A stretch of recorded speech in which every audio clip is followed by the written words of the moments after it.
Queridos irmãos, queridas irmãs, bom dia! Hoje é domingo, dia do Senhor, dia 15 de setembro. Estamos começando mais um dia, mais um domingo, né? O 24º domingo do tempo comum. Estamos no mês da Bíblia, mês da palavra, e somos convidados a comunicar a palavra de Deus, a anunciar a palavra do Senhor aos 4 cantos do mundo, a sermos evangelizadores e comunicadores. E nada melhor do que começar o nosso dia fazendo a nossa Lex Divina, a nossa leitura orante. Escolhendo, né? E hoje, neste domingo, a igreja nos oferece 4 leituras, porque nós temos a primeira leitura, o Salmo, a segunda leitura, o Evangelho. Qual dessas leituras você hoje vai meditar e deixar que o seu coração seja transpassado? Qual é o versículo que você vai deixar que Deus de fato te visite e que possa fazer essa experiência no seu coração de a palavra de Deus ela nos acompanhar? Eu quero agradecer a todas as pessoas que têm dado o seu testemunho de quanto tem sido importante a Lex Divina, né? A leitura orante da palavra de Deus, o que a palavra tem feito no coração.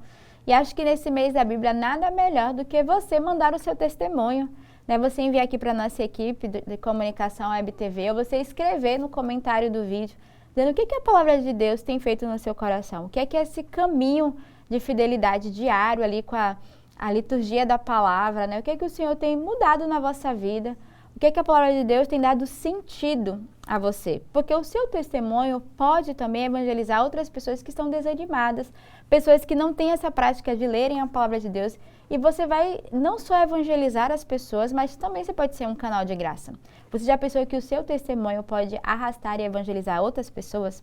Então não perca a oportunidade, não guarde só para si a graça que o Senhor te deu, mas nesse mês você é convocado, você é convidado a testemunhar, a comunicar, a incentivar as pessoas. E acho que o meio mais fácil é divulgando o link, né? Manda aquele link, convida a pessoa a viver a Lex Divina, a ser fiel a cada dia, grava o teu testemunho, envia para os seus contatos, mas sobretudo envia para a nossa equipe aqui de comunicação, para que possamos nesse mês da Bíblia, nesse mês de setembro, esse mês da Palavra de Deus, tocarmos nessa graça de termos a certeza que realmente a Palavra de Deus, ela nos transforma. Então, neste domingo, eu desejo de fato que você viva essa graça. E domingo também é dia de reunir a nossa família, de irmos à Santa Missa e de meditarmos a Palavra de Deus. A liturgia da Palavra de hoje nos traz na primeira leitura retirada do profeta Isaías. O Senhor abriu-me os ouvidos, não lhe resisti, nem voltei atrás.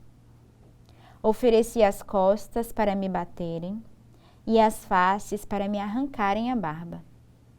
Não desviei o rosto de bofetões e cusparadas, mas o Senhor Deus é meu auxiliador, por isso não me deixei abater o ânimo.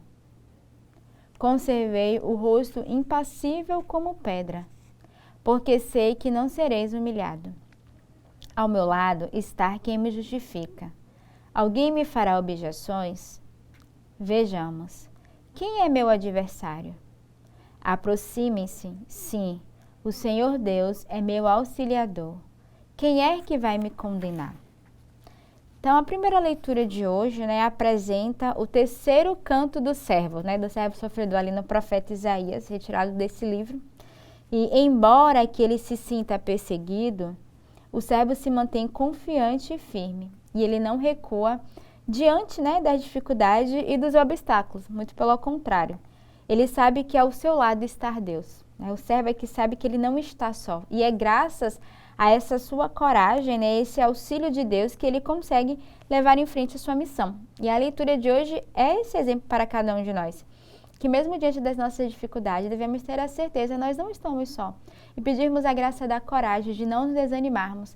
Irmos à frente nos nossos propósitos, na missão que o Senhor nos confia, seja ela dentro da nossa comunidade, dentro da nossa casa, do nosso trabalho. Mas, de fato, apesar dos conflitos, né, da dificuldade, sermos fiéis e irmos até o fim naquilo que o Senhor nos permite de viver. O Salmo de hoje é retirado do Salmo 114. Andarei na presença de Deus junto a Ele na terra dos vivos. Eu amo o Senhor porque ouve o grito da minha oração.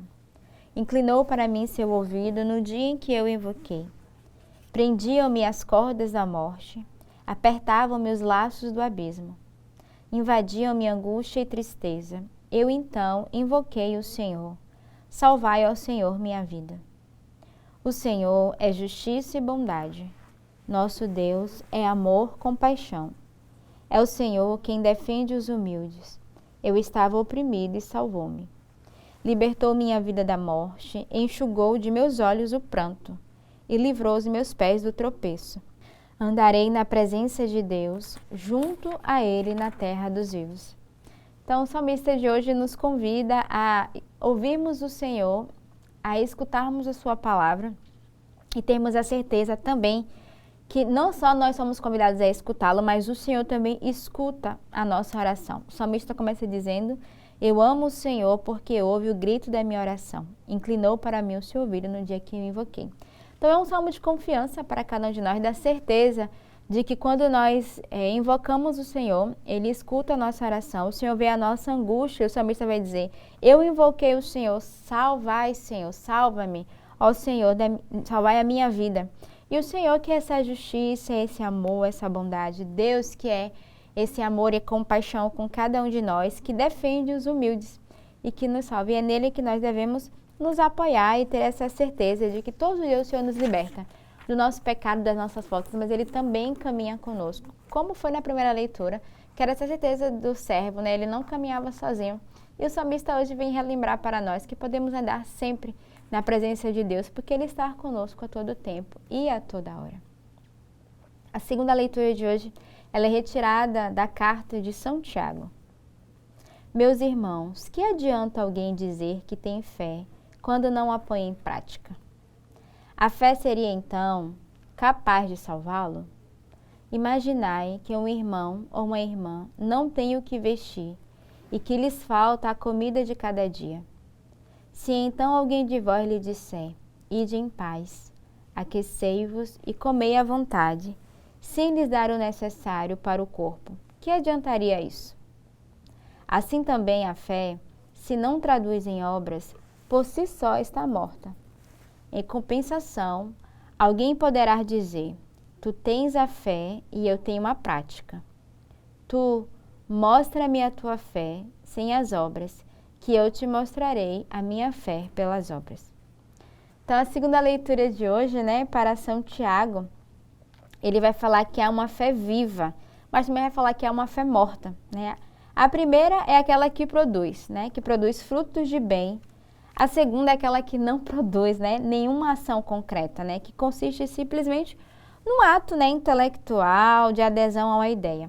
E a gente percebe na leitura de hoje que sem a caridade, em que se pesem os bens desejados e as boas palavras, o pobre, a alma, o homem não é defendido. E aqui nós precisamos pedir ao Senhor a graça de demonstrarmos a nossa fé pelas nossas obras de caridade.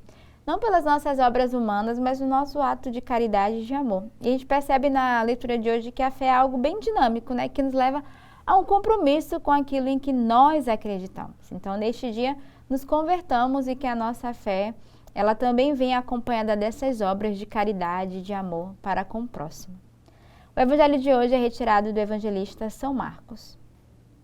Naquele tempo, Jesus partiu com seus discípulos para os povoados de Cesareia de Filipe. No caminho, perguntou aos discípulos: quem dizem os homens que eu sou?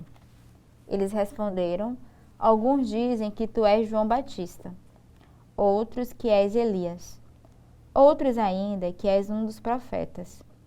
Então ele perguntou: e vós, quem dizeis que eu sou? Pedro respondeu: tu és o Messias. Jesus proibiu-lhe severamente de falar a alguém a seu respeito. Em seguida, começou a ensiná-los, dizendo que o Filho do Homem devia sofrer muito, ser rejeitado pelos anciãos, pelos sumos sacerdotes e doutores da lei. Devia ser morto e ressuscitar depois de 3 dias. Ele dizia isso abertamente. Então Pedro tomou Jesus à parte e começou a repreendê-lo. Jesus voltou-se, olhou para os discípulos e repreendeu a Pedro, dizendo: vai para longe de mim, Satanás. Tu não pensas como Deus, e sim como os homens. Então chamou a multidão com seus discípulos e disse: se alguém me quer seguir, renuncie a si mesmo, tome a sua cruz e me siga. Pois quem quiser salvar a sua vida vai perdê-la. mas quem perder a sua vida por causa de mim e do Evangelho vai salvá-la. No Evangelho de hoje, a gente vê que Jesus aqui ele vai procurar, averiguar até que ponto a sua mensagem estava de fato sendo compreendida. E a gente vê que a resposta de Pedro vai indicar um compromisso de que fato ele entendeu. E não só ele entendeu, que ele ainda vai dizer quem é Jesus, e qual é o projeto do Senhor. E logo em seguida, porém, quando Jesus revela que de fato ele é Messias a Pedro, e Pedro vai reagir, fazendo essa sua profissão de fé, reconhecendo que de fato ele é o Messias. E diante disso, diante dessa revelação e dessa provocação, Jesus, o mestre, ele vai chamar Pedro de Satanás. Por quê? Pois a proposta do apóstolo é que Jesus se desvie dos planos do Pai. Quando aceitar a mensagem de Jesus, seu seguidor estará pronto para enfrentar os desafios. Então o mestre convida, pois, cada cristão, cada um a dar uma resposta. Trata-se de uma advertência a quem quer segui-lo, pensando em seus projetos de poder. O Evangelho de hoje vai nos exortar que seguir o caminho de Jesus é fácil. O difícil é seguir de fato o caminho de Jesus da cruz. Não só seguir esse Jesus que se apresenta, mas o mais difícil é seguir o Jesus que se apresenta com a cruz. E é isso que o Evangelho de hoje vai nos convidar a tomar a cruz e seguir o Senhor junto com Ele. Então, que neste domingo renovemos a nossa fé, renovemos o nosso amor ao Senhor e que possamos segui-lo naquilo que Ele nos chama, na missão. Tenhamos um belo domingo neste dia e que Deus os abençoe.